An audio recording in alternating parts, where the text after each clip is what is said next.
Hello and welcome, I'm mkII from Sax Comprehensive, and in this video we will look at practicing on the mouthpiece only, and in addition to this we will look at Jazzlab's silencer for the mouthpiece Mark II, so stay tuned. First, let me start by saying that I am not an endorser for this product. I am not getting paid to review it. It's just that I bought it a few days ago, thought it would be helpful in my own practice sessions, and decided to include it in one of my videos. So let's get to it.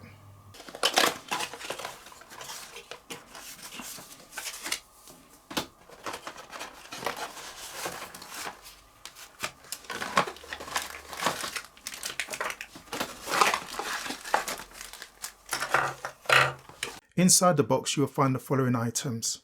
You have the housing, insert and various couplings for the saxophone and clarinet.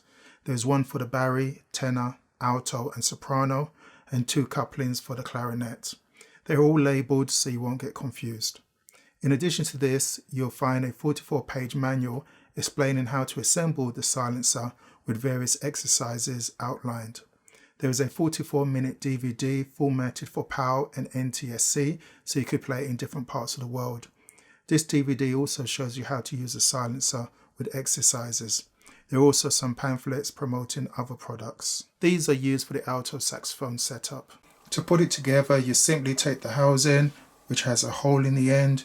You take the insert, which also has a hole in the end, and you put it together like so. You take the coupling, you put it on the top. There is a slot which it slides down into, then you twist it and it locks in place. This was already assembled in the box. To put it on the mouthpiece, you simply take the mouthpiece and you put it together with a slight twisting motion. So when you add the silencer to the mouthpiece, you will realize that there is some movement. It's plastic on plastic, so it's low friction. It's not as though this is a saxophone neck with cork around it. So the way around that is you hold the mouthpiece with your thumb and index finger, and then you wrap your other fingers around the silencer, and that keeps it in place and there's no movement. It's pretty sturdy, so you can actually play it. The sole purpose of the silencer is to reduce the sound when you blow into the mouthpiece. If you've ever practiced with a mouthpiece, you'll realize it's very noisy, and if you are conscious of disturbing your neighbors, then this might be a good investment for you. According to their documentation, it reduces the volume of the sound coming out of the mouthpiece by at least 18 decibels, which is quite good. When you add the silencer to the mouthpiece, it will also add resistance, so it means you're going to have to blow a little harder to reduce the sound. It will also change the pitch of the sound coming out of the mouthpiece slightly, but this is no great issue. So for a demonstration, I've got my mic. I'm going to play just the mouthpiece and then the mouthpiece and the silencer so you can actually hear the difference. So with the mouthpiece alone and the mouthpiece with the silencer.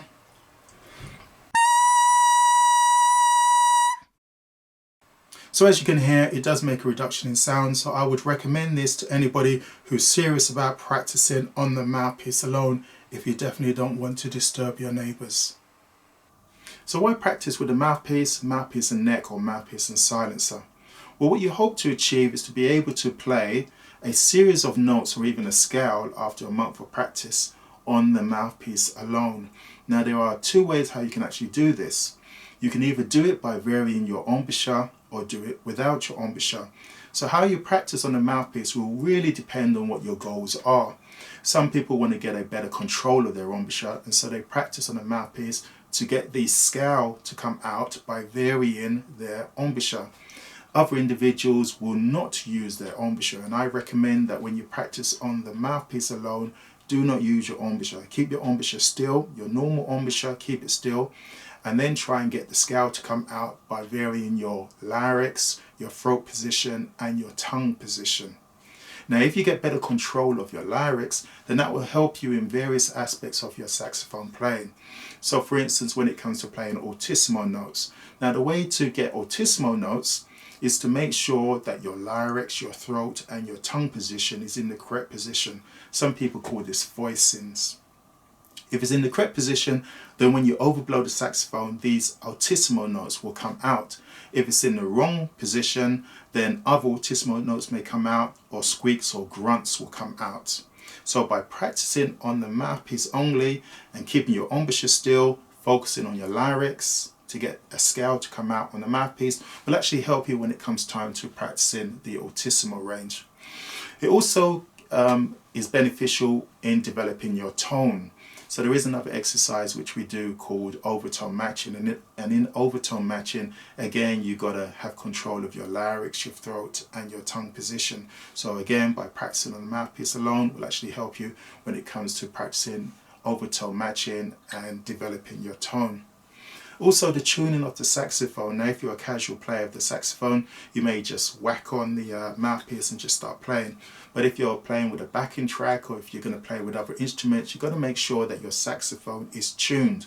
Now, there's only one way to physically tune your saxophone, and that is by moving the mouthpiece in and out on the neck. So you choose a note in the middle of the horn, you get a tuner or some other instrument where you can compare the sound coming out. You play that note, you vary the position of your mouthpiece, you adjust it until the note coming out of the saxophone is correct. Once you've done that, your saxophone is tuned, and there's nothing more that you can do to tune your saxophone. But if you then go to play the low notes right up to the high notes, you may find that some of these notes are not correct.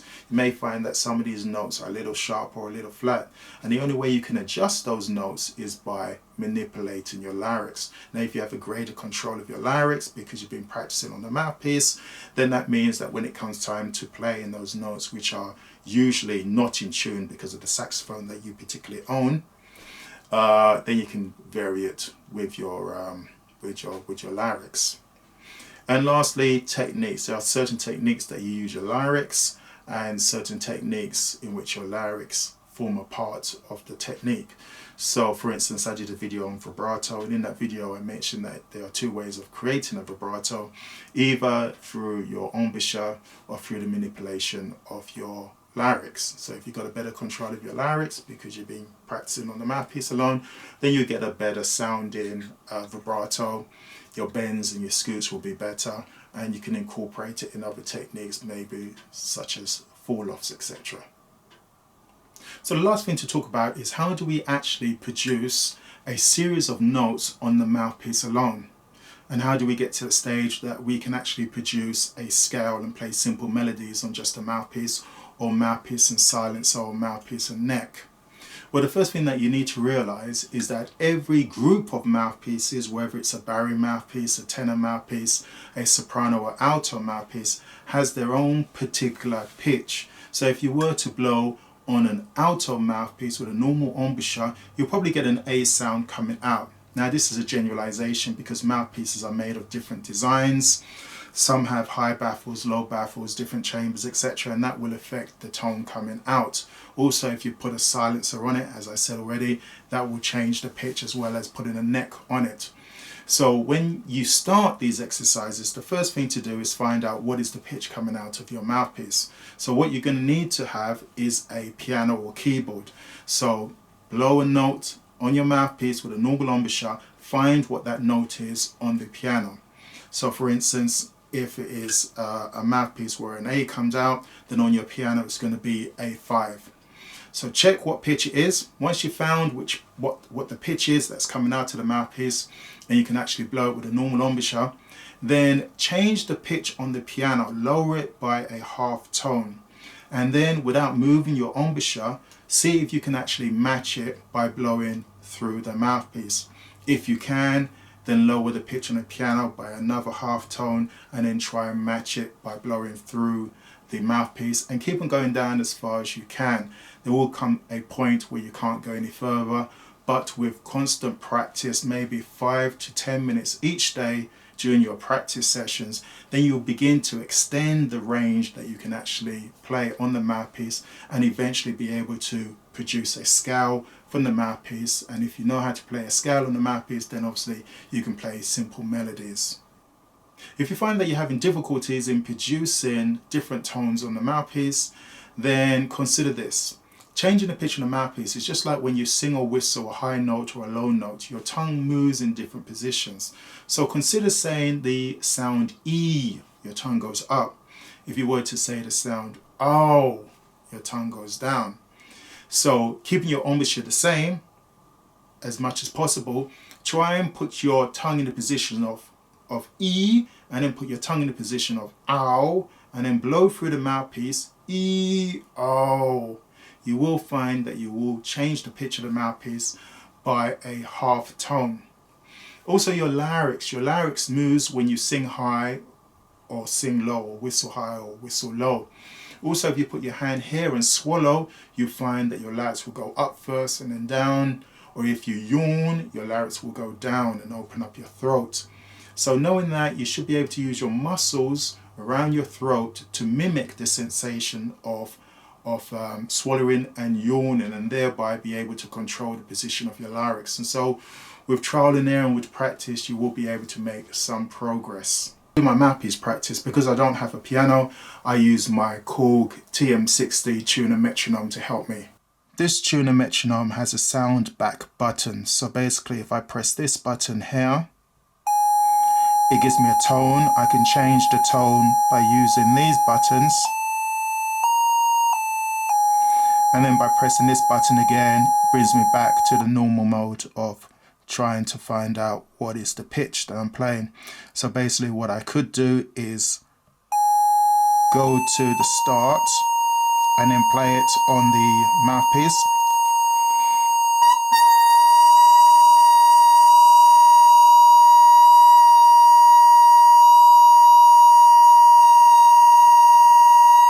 And so I can check whether I actually hit the pitch, then I can move it down and then try again.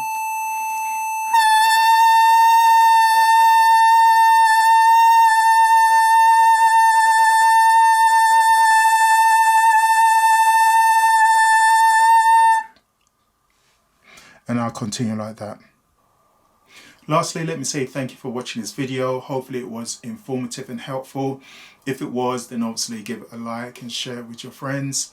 And if you're not yet a subscriber, then please consider subscribing.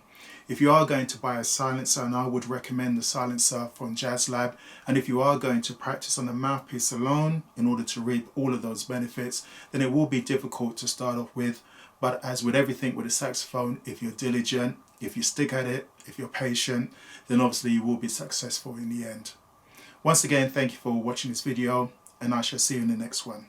Bye-bye.